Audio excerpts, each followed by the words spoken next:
Hello everyone, welcome back to my channel Priyanka Das. তোমরা সবাই কেমন আছো? আশা করছি ভালো আছো, আর আমিও ভীষণ ভালো আছি। সবাইকে জানাই শুভ নববর্ষ।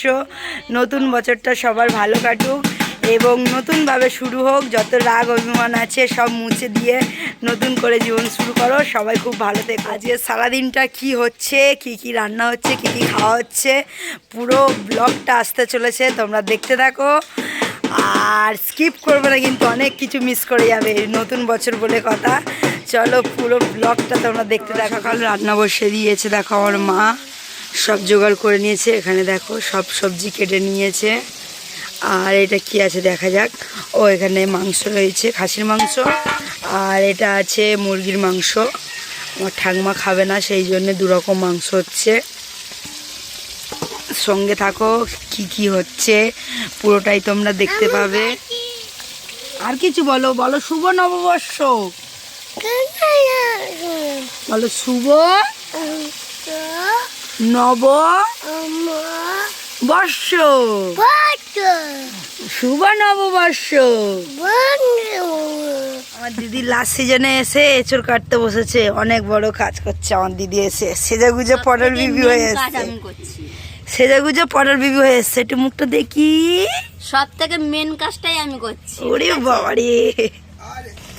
আর এদিকে মাংস কষা হচ্ছে, আমার মা মাংস কষছে। এদিকে মাটন হচ্ছে, মাটন। নিম হলুদ আর সর্ষের তেল দিয়ে বাটা, এটা আর কি বড়দের সবার পায়ে লাগিয়ে তারপরে সব মাখবো। এটা আর কি আমাদের নিয়ম, সবারই আছে, তবু একবার বলে দিলাম। পয়লা বৈশাখে আমরা নিম হলুদ মাখি আর কি। সারা বছরের যেটা বলে ঠাকমারা মায়েরা, যে সারা বছরের নোংরা বা হচ্ছে কি যা ঘা প্যাঁচটা থাকে এগুলো মাখলে ভালো এবং শুভ হয়। সেই কারণেই দেখো এবার সবার পায়ে দেবো বড়দের, তারপর নিজেরা মাখবো। এদিকে আমরা নিম হলুদ মাখবো বলে করছে, আর এদিকে দেখো আমার বাবান সোনার দিকে হদ্দম ধুলো নিয়ে ঘাঁটছে। কি করছিস বাবান? তুমি কি করছো? হাতে নুন না?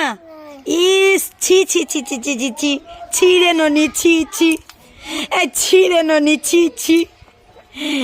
हमको चिनली, तुमको चिनली, सोनाকে চিনলি নাই। ছি রে ননি, ছি ছি। আমার বাবা সরে সরে পিছনে চলে যাচ্ছে।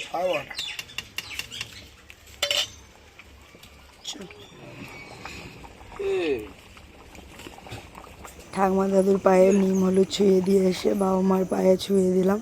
আর এখন দেখো দিদির পায়ে দিচ্ছে বলে দিদি আবার ঠাট্টা করছে, বলো বড় দিদিও আমার থেকে বড়, ওর পায়ে লাগাবো না। আর তারপরেই আমি নিজে এসে মেখে নিলাম। কেমন লাগছে বলো আমাকে। তারপরেই আমার ঠাকমা দাদুর পায়ে আমার বাবা নিম হলুদ ছুঁয়ে দিল। অনেক বছর পরে আমার বাবা খুব খুশি আর কি, কারণ সেই ছোটোবেলাতে আমার দাদু ঠাকমা খাইয়েছিল ভাত, সেই কারণেই আর কি। এখন বাবা হয়তো একটু অনেক রকম সমস্যা হয়ে গেছিলো, কিন্তু এখন আমার বাবা খুব খুশি। দেখতে পাচ্ছে আমার মাকে ধরে নিয়ে এসছে দাদুর হাতে ভাত খাওয়াবে বলে। সব থেকে সারপ্রাইজ এটাই আজকের দিনের। বাবান কি খাচ্ছ তুমি? আলু খাচ্ছ? আর কি? মাছ? কি মাছ? মাংস? মাংস ভাত? আর কি? মাংস? ও ডাল? কি টক ডাল? আচ্ছা। এই দেখো, এই কি গো, ভাত খাবে? ওটো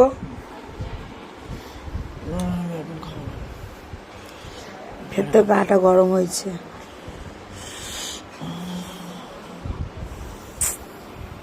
ওষুধ খেয়েছিলে তখন?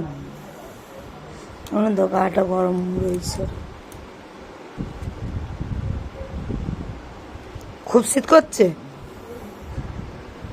তোরা দুটো অল্প করে ভাত খেয়ে আর ওষুধটা ফের খেয়ে নেবে। আর একবার খাও, দেখো কি হচ্ছে, আর নাহলে আবার ফের।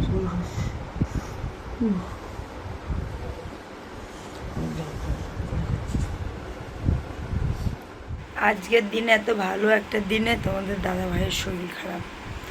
সকাল থেকে জ্বর, সেই ভোরবেলার দিকে একবার এসেছিলো, ওষুধ খেয়েছিল, এবার একটু মুড়ি টুড়ি খেয়েছিল, বেশি কিছু খেতেও পারছে না শরীর খারাপ বলে।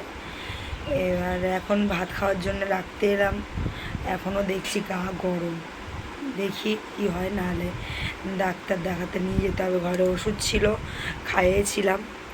আজের দিনে ভালো মন্দ রান্না হলো, কিন্তু কি আর করা যাবে, তোমাদের দাদাভাই একদমই খেতে পাচ্ছে না। আর এদিকে আমরা সবাই মিলে খেতে বসেছি। দেখো আমার জামাইবু আছে, এদিকে সায়ন আছে, আর আমার ননু রয়েছে। আমরা সবাই মিলে একসাথে খেতে বসেছি। দেখো আমাদের পয়লা বৈশাখের থালি।